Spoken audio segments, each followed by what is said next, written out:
ये हमारा first question जो है वो IS-21 से रिलेटेड है। Which of the following is a monetary item. तो IS-21 में मॉनेटरी आइटम की जो डेफिनेशन गिवन है दैट इज़ कि monetary item is unit of currency held and asset and liabilities to be received और paid in cash in a fixed number of currency unit. Examples हैं जैसे cash itself, loan, trade payable, trade receivable, interest payable. तो जो defer tax liability है ये तो amount estimated होती है, तो इसको आप fix number of currency unit नहीं कह सकते। अच्छा, इसी तरह जो एडवांस आपने पे किया होता है किसी चीज़ के लिए तो उसके बदले में आपको चीज़ मिलती है। जैसे अगर आपने एडवांस सैलरी पे की हुई है तो आपको एम्प्लॉय की सर्विसेज मिलेंगी, अगर आपने एडवांस रेंट पे किया हुआ है तो आपको बिल्डिंग का यूज़ अलाउ होगा, और अगर आपने एडवांस दिया हुआ है फॉर गुड्स तो आपको गुड्स मिलेंगी। इसी तरह जो इन्वेंट्रीज होती हैं उनसे जो है आपका राइट नहीं होता कैश रिसीव करने का। इन्वेंट्रीज पहले सेल होती हैं, उससे जो रिसीवेबल बनता है वो मॉनेटरी आइटम होता है। तो inventories are non monetary item as well.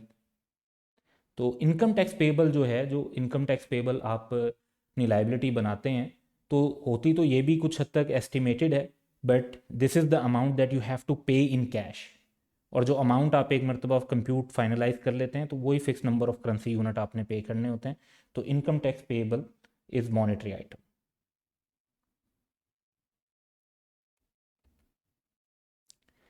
IS-41 से रिलेटेड क्वेश्चन है कि a conditional grant related to a biological asset measured at its fair value less estimated point of sale cost should be recorded as income.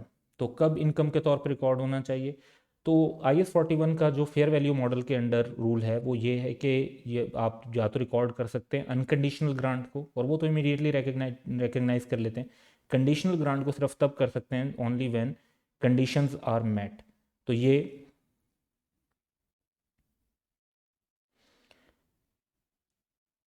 IS-41 के मुताबिक हमारा जो option होगा that would be C.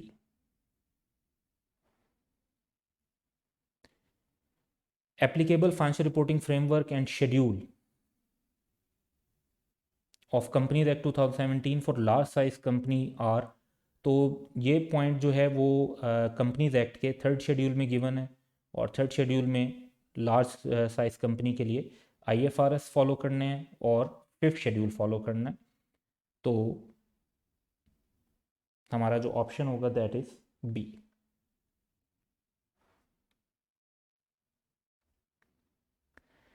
Zamir Ansari is a car dealer. Cars are sold both on cash and finance lease basis. He has been selling a car at the following terms. तो car की जो fair value है वो 5 million है, annual lease rental जो हैं वो 1.6 million के हैं, और मार्केट रेट है 12% पर एनम, और लीज टर्म है 4 ईयर्स। तो फेयर वैल्यू का यहाँ पर 5 मिलियन का मतलब ये है कि वो नॉर्मली जब कैश प्राइस पर इसको सेल करेंगे, अगर कैश पर सेल करेंगे तो 5 मिलियन की सेल करेंगे, और जब लीज रेंटल पर सेल कर रहे हैं तो 1.6 मिलियन इंटू 4,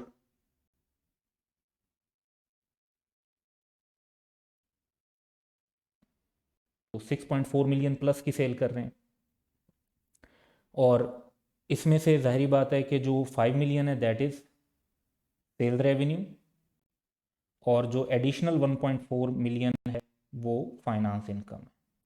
अब क्वेश्चन ये है कि what would be the effect on sale revenue and finance income if annual lease rental is increase to 1.8 million and all other terms remain the same. अच्छा, अब ये देखें बाकी सारी टर्म सेम रहती हैं और आप कहते हैं कि जी 1.8 मिलियन का रेंटल हो जाएगा तो 4 ही रेंटल होंगे, तो दैट बिकम 7.2 मिलियन। अब सेल्स रेवेन्यू तो इतना ही रिकॉर्ड होगा जितना पहले रिकॉर्ड हो रहा था, उसके ऊपर कोई इफेक्ट नहीं आएगा। लेकिन रेंटल बढ़ाने से आपको पैसे ज़्यादा मिल रहे हैं, वो जो एक्स्ट्रा ज़्यादा पैसे मिल रहे हैं वो आपको इंटरेस्ट ज़्यादा मिल रहा है। तो जो इंटरेस्ट आपको ज़्यादा मिल रहा है वो फाइनेंस इनकम आपकी इंक्रीज़ हो जाएगी। तो पहले आपको अगर 1.4 मिलियन अप्रॉक्सीमेटली इंटरेस्ट मिल रहा था, तो अब आपको ओवर द 4 ईयर्स 2.2 मिलियन का इंटरेस्ट मिल रहा है। तो इम्पैक्ट ये होगा कि सेल्स रेवेन्यू पर कोई इफेक्ट नहीं होगा, लेकिन फाइनेंस इनकम जो है वो हमारी बढ़ जाएगी।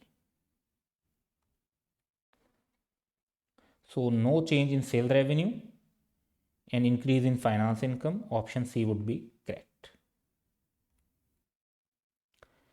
तो नेक्स्ट हमारे पास क्वेश्चन है जी IS 38 इंटेंजिबल एसेट से, और इसमें जो क्वेश्चन है that is an entity purchase patent for its product A in 2014 for 20 years. In 2019,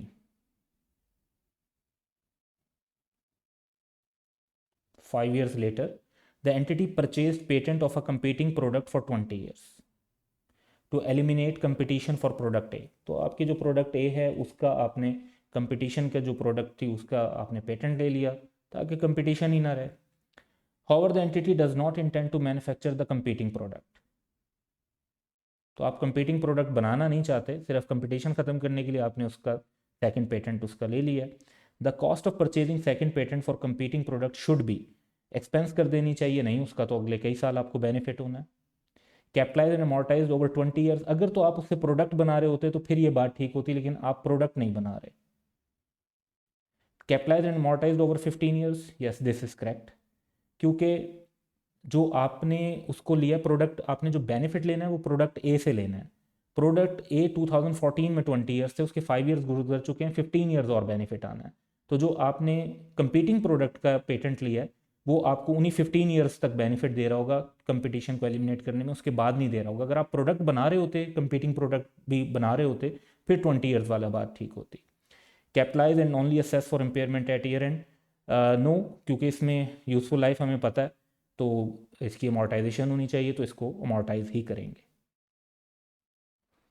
option C would be correct.